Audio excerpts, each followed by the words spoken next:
Olá pessoal, tudo bem? Um grande abraço para você ligado aqui no LAC Concursos. Eu sou o professor Edenilson Moraes e com muito prazer, com muita satisfação, a gente vai dando prosseguimento ao nosso curso de preparação. E hoje a gente vai falar sobre a independência e o nascimento do Estado brasileiro. Nosso objetivo nessa aula de hoje é fazer uma abordagem acerca dos movimentos emancipacionistas ocorridos no Brasil na segunda metade do século XVIII e nas primeiras décadas do século XIX e compreendermos de forma específica todo o processo de emancipação política, o processo de independência do Brasil. Muito bem. Pessoal, vamos começar falando sobre os movimentos emancipacionistas. E o que vem a ser movimentos emancipacionistas? Ora, são os movimentos que tinham clara intenção de promover um rompimento dos laços de dominação colonial portuguesa aqui na América, pessoal. Ou seja, eram aqueles movimentos que tinham o objetivo de promover a independência do Brasil. São vários movimentos ocorridos dentro desse contexto de crise do antigo sistema colonial. A Conjuração Mineira de 1789, a Conjuração Baiana de 1798, a Revolução Pernambucana de 1817 e, finalmente, a independência do Brasil, alcançada em 7 de setembro de 1822. Portanto, são movimentos anticolonialistas, movimentos que buscavam apresentar projetos de independência política para o Brasil. Esses movimentos, é preciso destacar que tinham influências externas. Tinham a influência do movimento iluminista, as ideias iluministas, as ideias de liberdade, de igualdade, fraternidade, as ideias apregoadas lá no continente europeu, principalmente na França. Ideias, princípios baseados nos estudos de vários filósofos, como por exemplo Voltaire, Rousseau, Montesquieu, chegaram à América. Como é que essas ideias chegaram à América? Chegaram através da elite letrada, a elite colonial que enviava os seus filhos para estudarem na Europa. Lá eles conheciam as ideias do iluminismo e trouxeram essas ideias para o Brasil. E tem também o fato das elites coloniais ambicionarem mudanças, superação no pacto colonial, buscarem essa independência política brasileira. Bom, temos vários movimentos que aconteceram nesse contexto de crise do antigo sistema colonial. Vamos começar abordando a Conjuração Mineira, movimento que também é conhecido como Inconfidência Mineira. Bom, o movimento aconteceu no ano de 1789, lá em Vila Rica, Minas Gerais. Vila Rica, atual Ouro Preto, pessoal. Então, olha só, vários fatores impulsionaram a realização da Conjuração Mineira. Entre eles estão a crise mineradora, ou seja, a decadência na extração aurífera na capitania de Minas Gerais, isso aí na segunda metade do século XVIII. Segunda metade do século XVIII acontece o processo de crise da atividade mineradora em Minas Gerais, ao mesmo tempo em que Portugal promove um arroxo fiscal, ou seja, uma elevação da cobrança de impostos. É claro que essas medidas acabaram gerando uma série de descontentamentos por parte da população mineira. Olha só, principalmente a elite colonial. Isso vai ser um combustível fundamental para a deflagração desse movimento. Movimento que, por sua vez, também tinha uma série de influências externas.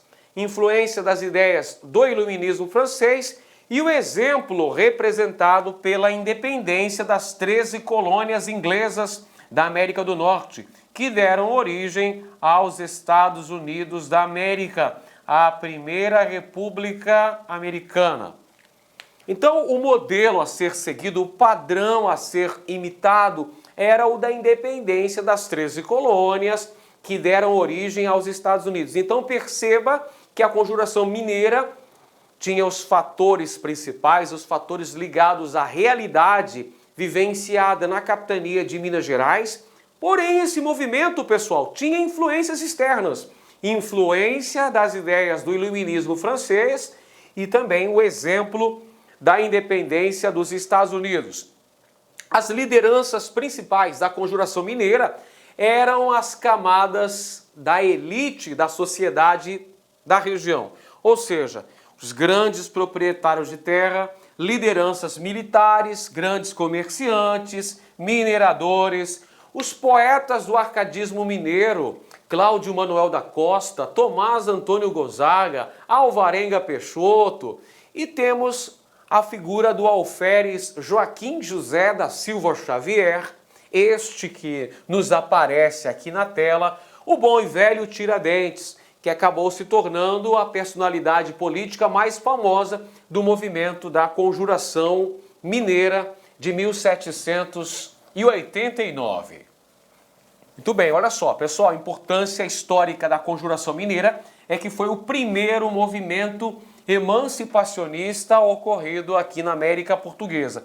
É o primeiro movimento que tinha a real intenção de promover a independência política do Brasil. No caso, a independência de Minas Gerais. Olha só os objetivos principais aqui da Conjuração Mineira. Independência da capitania de Minas Gerais. Alguns historiadores chegam inclusive a afirmar que os conjurados mineiros também tinham o objetivo de promover a independência da capitania do Rio de Janeiro. Lembrando que o Rio de Janeiro era a capital do Brasil naquele contexto histórico. Outro objetivo, promover o desenvolvimento comercial e industrial da região. Até então, eram proibidas as manufaturas na América Portuguesa. Havia um alvará assinado pela Rainha de Portugal, Dona Maria I, que proibia a instalação de manufaturas que pudessem concorrer com a produção portuguesa. Olha, os conjurados mineiros já tinham o objetivo de promover um desenvolvimento da atividade comercial e um incremento das manufaturas na região. Visavam também estabelecer uma faculdade em Vila Rica e transformar São João del Rei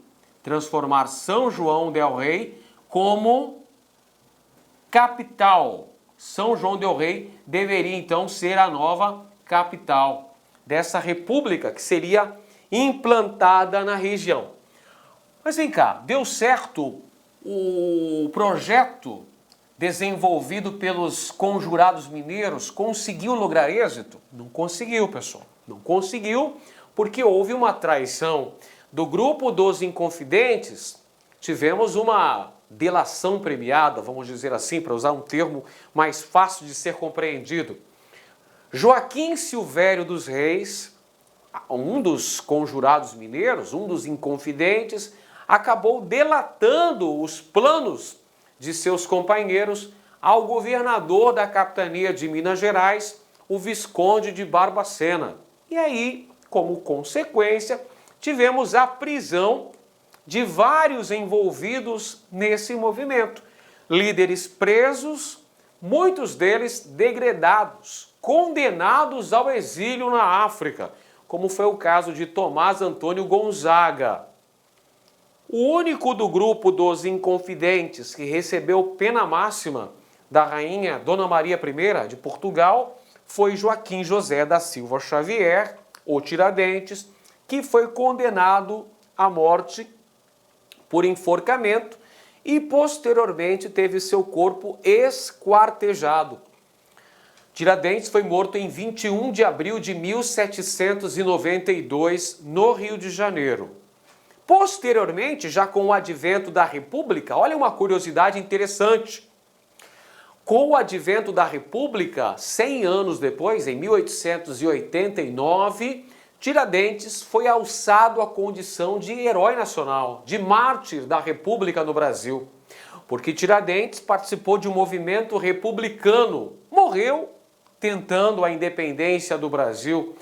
Então a República, que naquele momento precisava de legitimidade, precisava dialogar com as camadas populares, porque o movimento republicano, é bem verdade, foi elitista. Não contou com a participação das massas populares. O povo assistiu bestializado à proclamação da República. Por essa razão que as lideranças militares elegeram Tiradentes como um dos principais mártires da causa republicana no Brasil. Não é à toa que o 21 de abril acabou se tornando feriado nacional. Outro movimento que também aconteceu nesse contexto de crise do antigo sistema colonial na América foi a chamada Conjuração Baiana de 1798, um movimento que tinha como fatores principais os elevados impostos cobrados na capitania da Bahia, também as grandes desigualdades sociais verificadas nesta capitania. E esse movimento contou com influências das ideias do iluminismo e também com o exemplo das revoluções americana e francesa. Revolução Americana é o movimento que levou à independência dos Estados Unidos, 1776. E a Revolução Francesa é esse importante movimento que teve influências no mundo todo, praticamente. Aconteceu entre 1889 e 1799. O processo revolucionário na França durou 10 anos. Um outro episódio que também serviu de exemplo para a realização da Conjuração Baiana foram as revoltas de escravos acontecidos na América Central, acontecidos na ilha caribenha, que pertencia à França, que deu origem a uma nova república na América, o Haiti.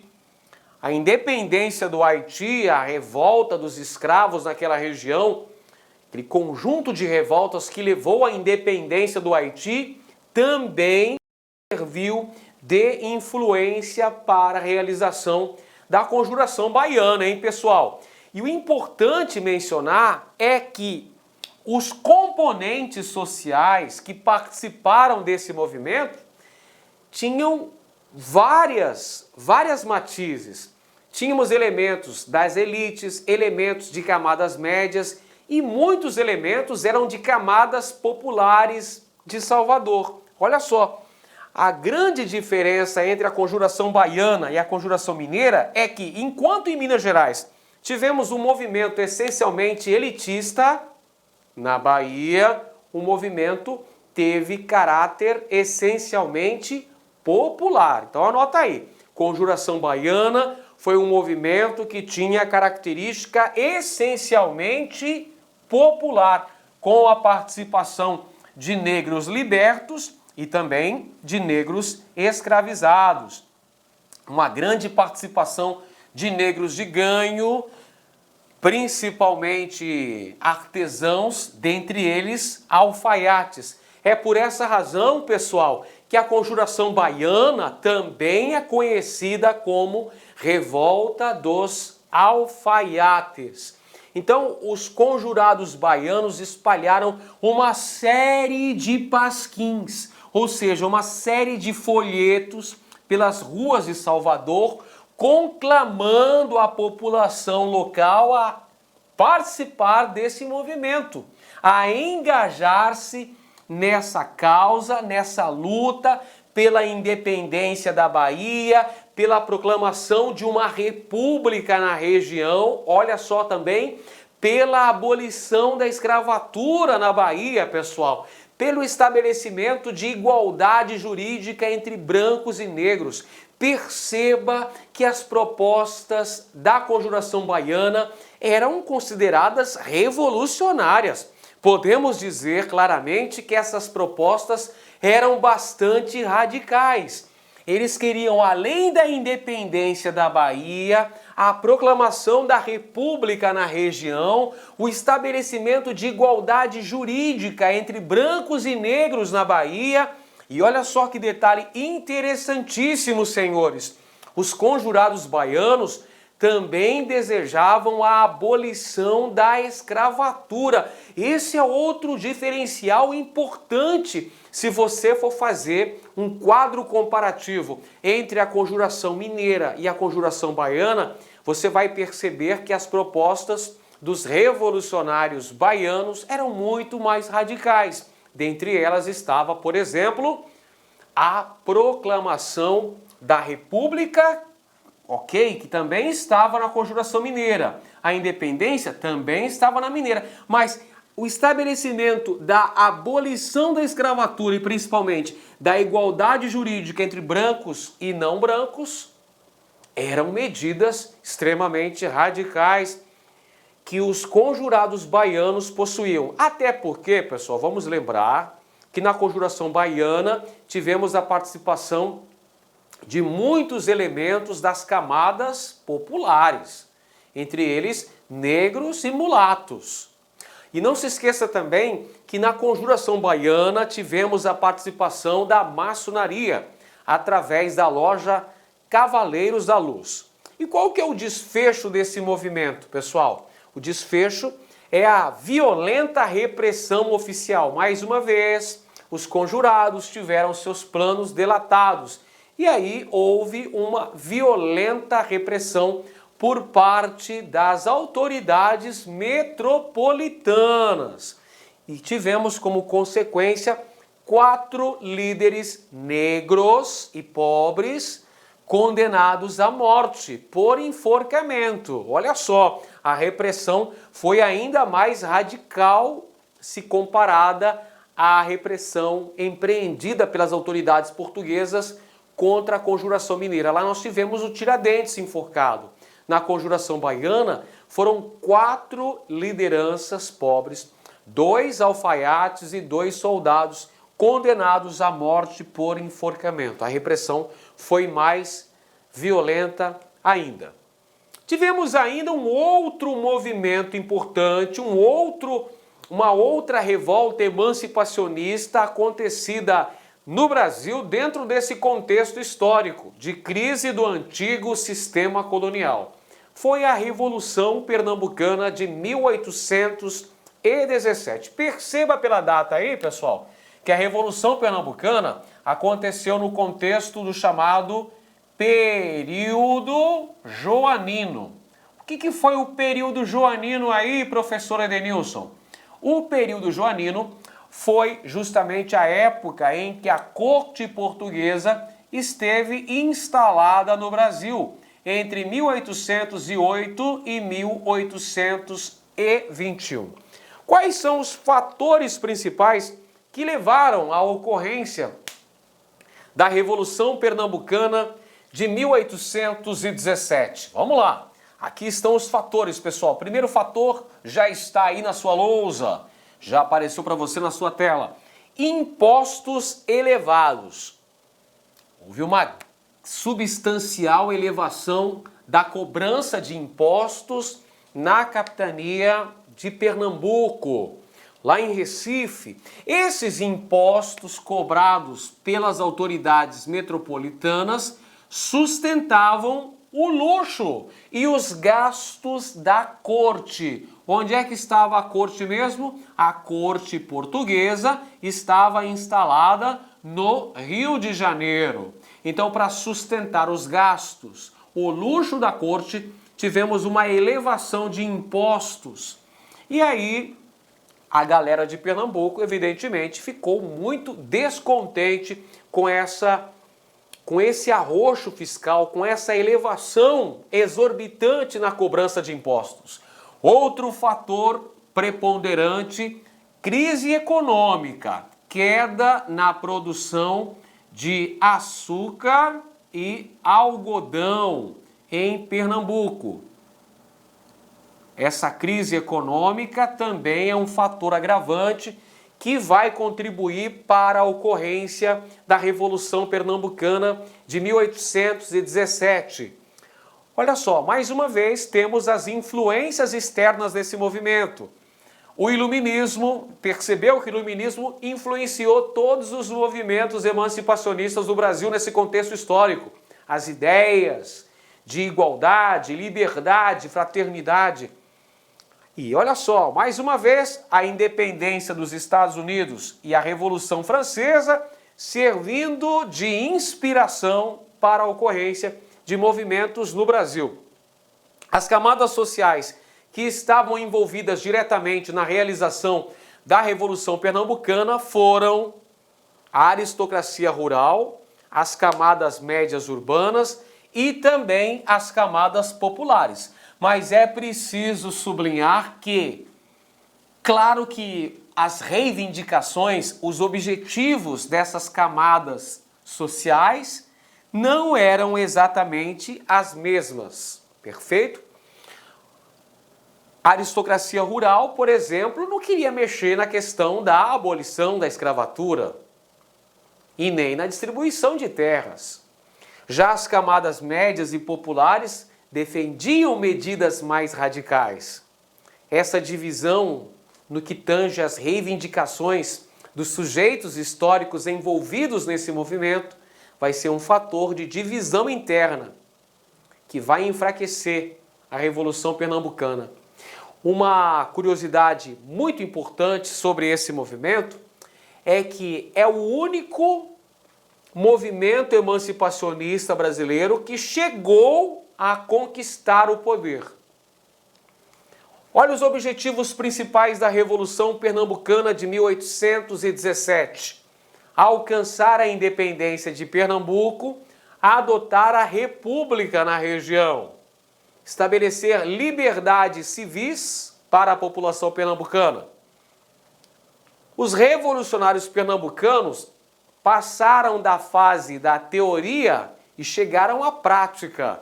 Eles conseguiram tomar o poder e instalaram uma república em Pernambuco.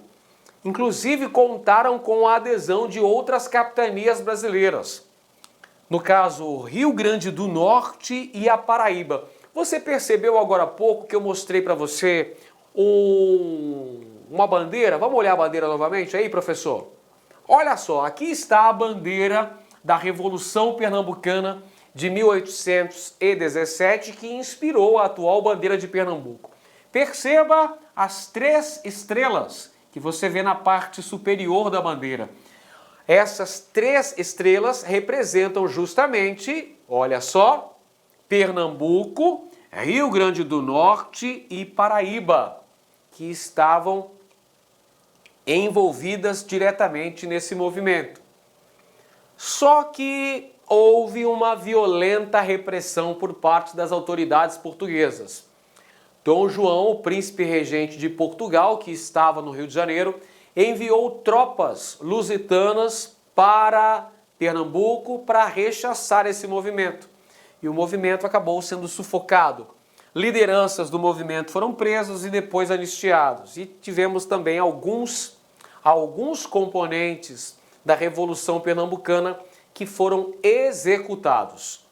Mas é importante destacar que a Revolução Pernambucana de 1817 é o único dos movimentos emancipacionistas que chegou a alcançar o poder no Brasil.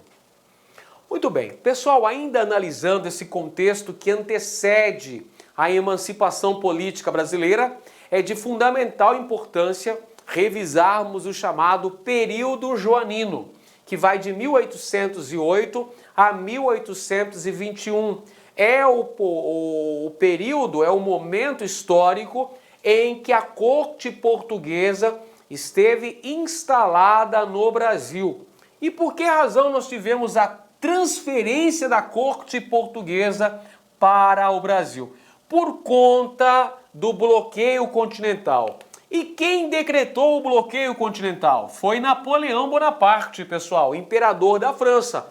O bloqueio continental era uma medida proibitiva dos países europeus comercializarem com a Inglaterra. O país europeu que desobedecesse ao bloqueio continental teria o seu território invadido pelas tropas francesas. Foi justamente o que aconteceu com Portugal. Portugal, que possuía a sua economia bastante atrelada à economia inglesa, não pôde aderir ao bloqueio continental. Sendo assim, a transferência da corte à Inglaterra fez o traslado da corte portuguesa de Lisboa para Salvador e posteriormente para o Rio de Janeiro, onde ficou durante 13 anos. O fato que vai precipitar a transferência da corte, um antigo plano que já existia em Portugal, de se transferir a corte para o Brasil, como forma de preservar a coroa portuguesa, aconteceu diante da invasão do exército francês sobre o território de Portugal. E durante esses 13 anos em que a corte portuguesa esteve estabelecida no Brasil, ocorreram grandes transformações político-econômicas aqui na América Portuguesa, fazendo com que o caminho em direção à nossa emancipação política fosse, aos poucos, pavimentado. A presença da corte portuguesa no Brasil foi um fator importante que vai contribuir para o avanço das ideias emancipacionistas, conduzindo à nossa posterior independência política, alcançada em 1822. Enquanto esteve no Brasil, Dom João promoveu uma série de mudanças, uma série de medidas foram tomadas. Dentre elas, temos aí a abertura dos portos brasileiros às nações amigas, ocorrida no ano de 1808. O significado histórico de tal medida foi promover o rompimento do pacto colonial. Rompimento do pacto colonial. Ou seja, o pacto colonial, pessoal, era o direito ao monopólio, ou seja, a exclusividade de Portugal sobre a exploração econômica do Brasil.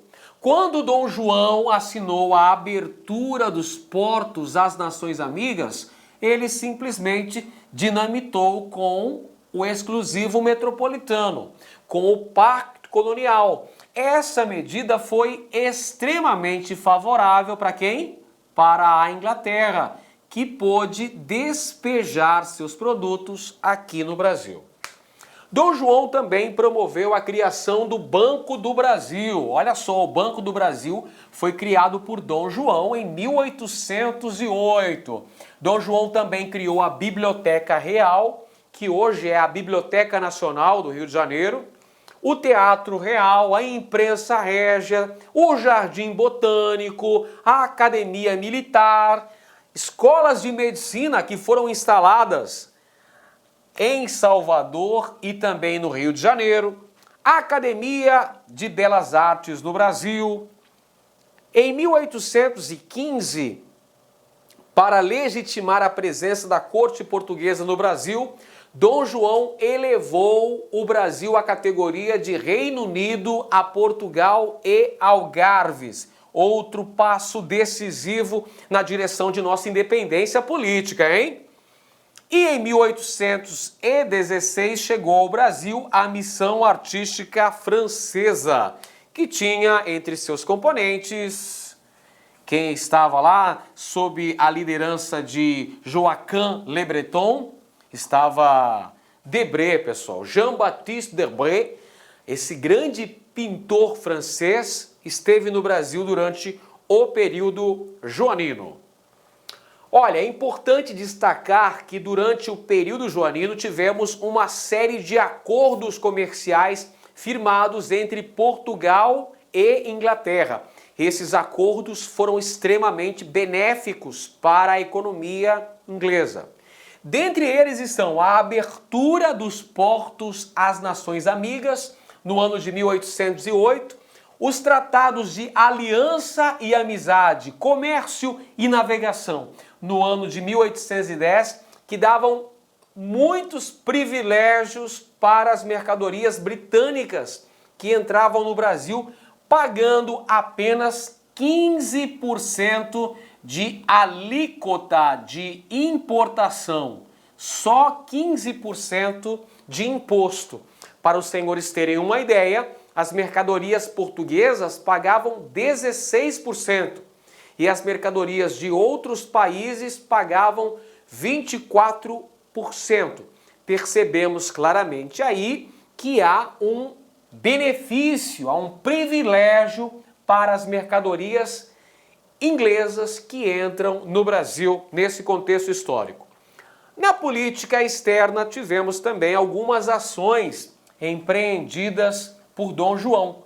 Por exemplo, a invasão da Guiana Francesa em 1809, território que foi devolvido à França em 1817, e também a ocupação da Banda Oriental, a província cisplatina, que esteve anexada ao território brasileiro entre 1821 e 1828. E na política interna, pessoal, tivemos a repressão. Olá, meus amigos, minhas amigas, sou o professor Luiz Antônio Carvalho e com muito prazer, muita satisfação, estou aqui para fazer um grande convite para vocês, um convite muito especial. Você que vai fazer o concurso da Polícia Militar do Estado do Maranhão, nós aqui do Lá Concursos, nós preparamos um super curso, atenção, completo e atualizado. Nosso curso completaço, atualizado por apenas 10 mensalidades de R$ 25,00 aqui no Lá Concurso. Inclusive, você teve a oportunidade de assistir um pequeno trecho da aula do nosso professor. Esse professor nosso é um professor top de linha, e eu convido vocês aí a se matricularem no curso do Lá Concursos, que eu tenho certeza que não vai se arrepender. Tá certo, meus amigos? Ah, já ia esquecendo. Se você quer esse material de apoio que o professor acabou de utilizar, clique aqui embaixo, tem um link que vai direcionar para o nosso site e lá você vai fazer um pequeno cadastro, você pode fazer o download gratuitamente. Mas eu espero vocês aqui no Lá Concursos. Esse curso tem cláusula de garantia, você pode se matricular sem medo de ser feliz durante 5 dias. Se não gostou, você pode assistir quantas aulas quiser, baixar PDF, não gostou, encaminha um e-mail para a gente lá, nossa central de atendimento, que a gente vai fazer o cancelamento da sua matrícula na maior brevidade possível. Tá certo, meus amigos? Forte abraço, fique com Deus, espero vocês aqui no LAC. Fui, tchau. Clique lá.